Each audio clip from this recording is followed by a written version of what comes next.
I was born in 1973. In that year, the Supreme Court struck down a Texas law that protected the unborn. This decision makes abortion legal in all 50 states throughout all of pregnancy for any reason. Its name, Roe v. Wade. In 1974, 20,000 pro-life activists marched on the United States Capitol.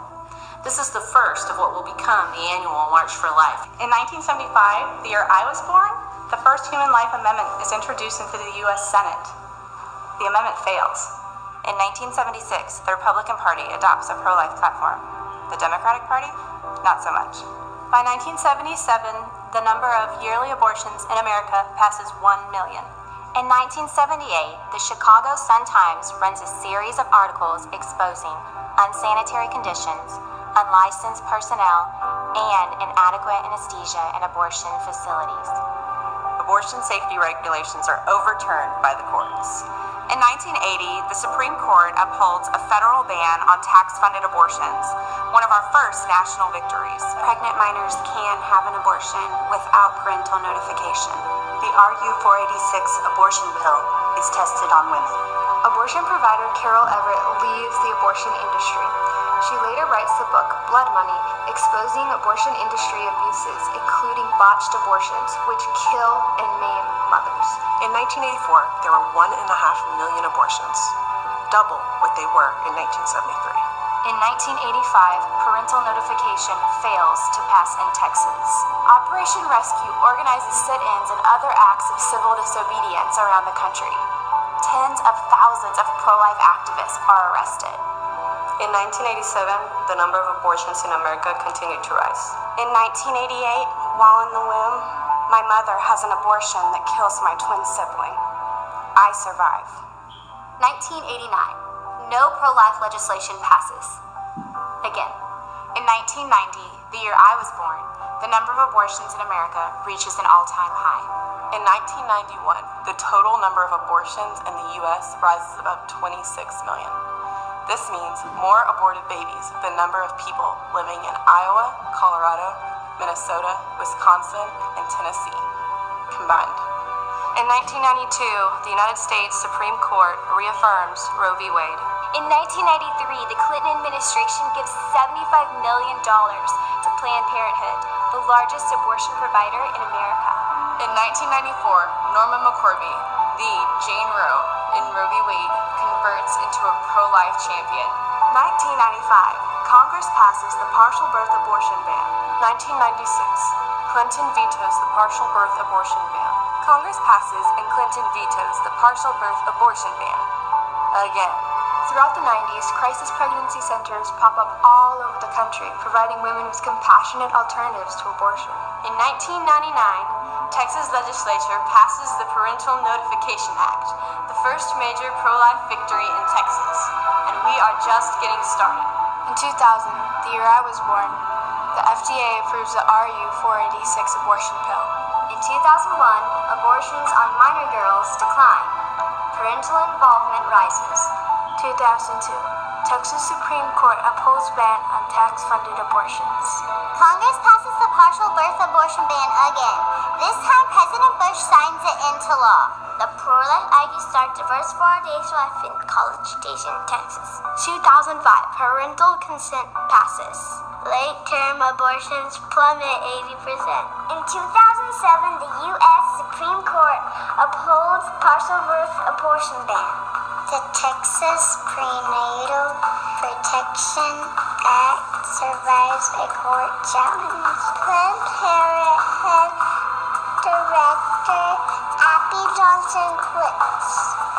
And now she's pro-life.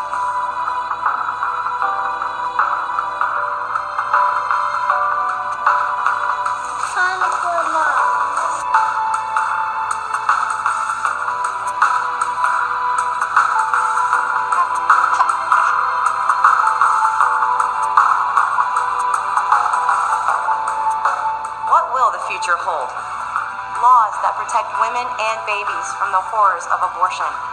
A culture that values life from conception through natural death.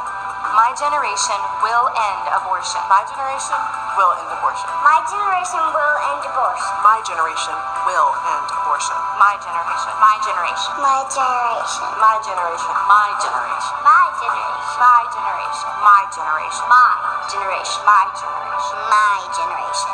My generation will end abortion.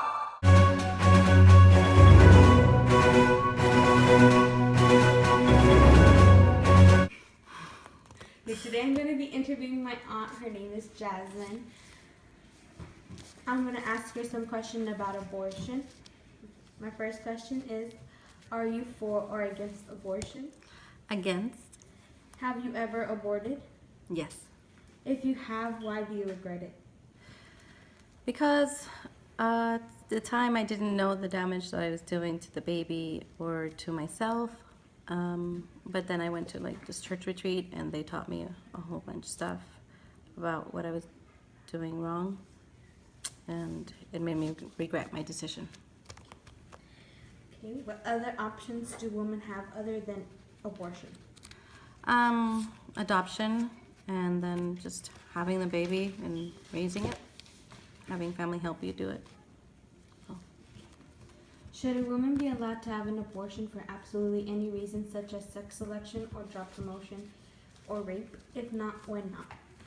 No, because I read this testimony about a girl that she was a product of rape, and she was writing to thank her mom because she had such a wonderful life. And, you know, even though she was a product of rape, she was still alive. If it became absolutely clear to you that the unborn child is a living human being, would you then favor outlaw? It is absolutely clear to me that, you know, it's a living child, so no, I wouldn't favor it. I mean, yes, I would favor it. What rights do you feel a father should have on abortion decision? The same as the mother's.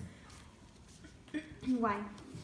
Because I understand that it's her body, but it takes two to make a child, so it should be both their decisions. Does it bother you that abortion is legal after the point where medical science have evidence that an unborn child feels pain? Yes. Why? Because it's like, would it bother anybody to kill a baby once it's born just because it's an inconvenience or we don't want to raise it? Would you abort under any circumstances? If you have done so, would you do it again? No, I wouldn't do it again. There's several options out there for me, so.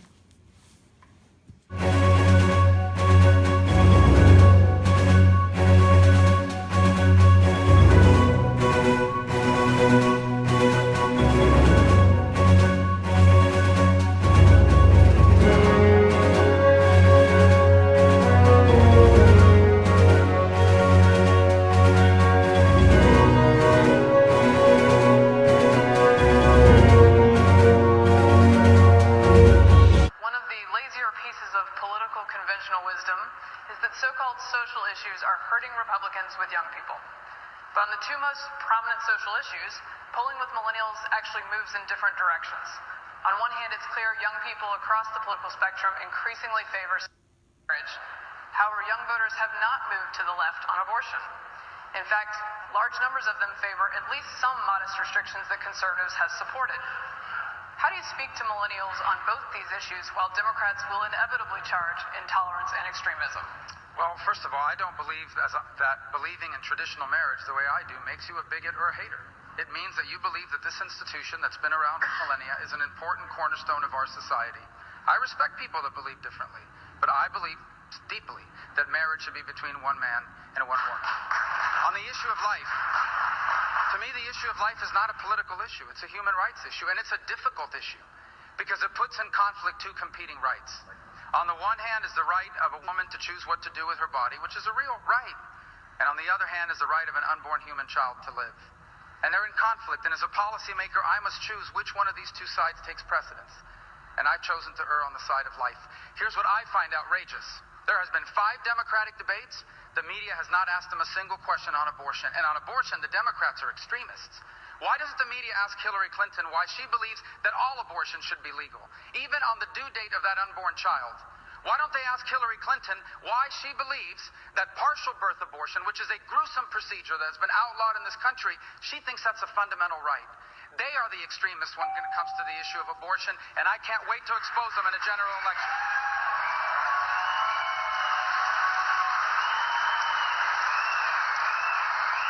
Governor Bush, I want to come to you. Your allies have recently attacked Senator Rubio for being too pro-life to be elected in November. You've made a similar charge today in an interview. This is a pro-life party. Do you stand behind that criticism? Look, I'm pro-life. In fact, on this stage, I'm the most pro-life person because I've acted on it for 8 years as governor of the state of Florida, where we abolished partial birth abortion, where have the right to be notified when their teenage child is having an abortion. We were the first state to do a Choose Life license plate to raise money for adoption. We were the first state to have state monies go to crisis pregnancy centers, which recently was just increased to $4 million a year. We created greater regulation on abortion clinics where there were horrific procedures. So I'm pro-life, but I believe there should be exceptions. Rape, incest, when the life of the mother is in danger. And so that belief and my consistency on this makes me, I think, poised to be in the right place, the sweet spot for a Republican nominee. And others may have a different view, and I respect it. But I think we have to be cognizant of the fact there's a lot of people that are concerned about having a pro-life position without any exceptions. I do support an exception for the life of the mother because I'm pro-life. I just believe deeply that all human life is worthy of the protection of our laws. If I'm president and there's a bill that's passed that saves lives but it has exceptions, I'll sign it. But I do believe deeply that all human life is worthy of the protection of our laws. I've already said, for me, the issue of life is not a political issue. And I want to be frank. I would rather lose an election than be wrong on the issue of life. Governor Christie, you too have talked about Senator Rubio's position on the life issue. Some conservative activists have called this line of attack harmful to the pro-life cause. Well, I've been pretty helpful to the pro-life cause in one of the most pro-choice states in the union. I stood up for the first time, and now for the last 6 years, we've defunded Planned Parenthood, not talked about it like they do in Washington, D.C., but for 6 years as governor, Planned Parenthood does not receive that funding from the state budget anymore. Over $50 million worth of money that's been saved now that is not going to do exactly what Hillary Clinton wants to have done, as advocated for. She believes that organization, which engages in the systematic murder of children in the womb, to maximize the value of their body parts for sale on the open market, is an acceptable position. Let me tell you something. I don't care whether you're a millennial or whether you're in your 90s. No one is for that type of activity unless you are the most radical type of extremist on this issue, like Senator Clinton and her party is on this issue. And I'll say one other thing. The fact is that I believe that if a woman has been raped, that is a birth and a pregnancy that she should be able to terminate. If she's a victim of incest, this is not a woman's choice. This is a woman being violated. And the fact is that we've always believed, as has Ronald Reagan, that we have self-defense for women who have been raped and impregnated because of it, or the subject of incest and been impregnated for it. That woman should not have to deliver that child if they believe that violation is now an act of self-defense by terminating that pregnancy. Thank you all. Back to you, David and Martha. Mary Catherine, thank you. We're going to have closing statements here in just a moment, but before we go, a quick lightning round. Come November, 2 battleground states, but they face off tomorrow in the Super Bowl. Governor Kasich, who wins? Carolina's going to win that one. I hate to say it, but they're going to win.